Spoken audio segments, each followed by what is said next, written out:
राधिका को हम रोकते हैं, परेशान होकर सारी सखियां शिकायत करती है और माता शंका से कहती है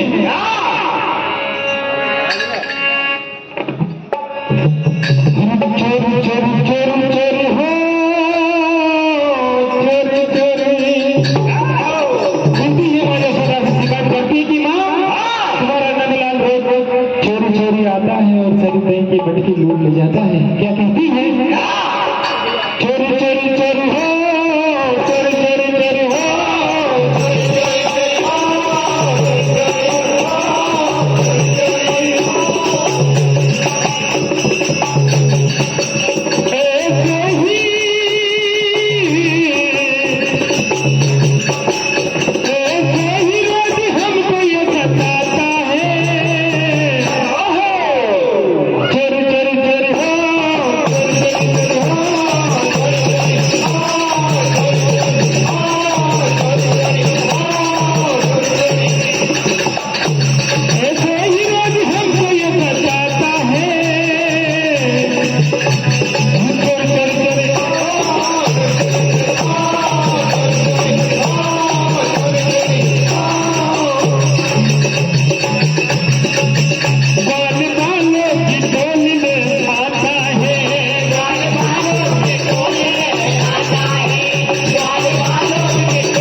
मेरे नंदलाला को कहती है कि चोट करता है, लेकिन मेरे घर में किस बात की कमी है?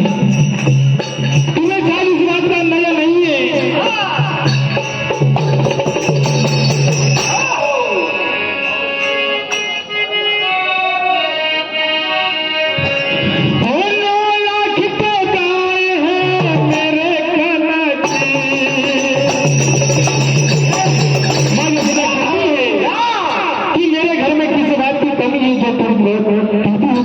नंदलाल चोरी करके आता है, ओ 9 लाख के गाय है मेरे कनकी। कहा अगर ये बात काना को पता चल गई तो बहुत बुरी बात हो जाएगी। क्या कहती है? अब काना को पता चला तो झगड़ा हो जाए, काना को पता चला तो झगड़ा हो जाए, काना को पता चला तो झगड़ा हो जाए।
घबरा के सब ब्रज की लली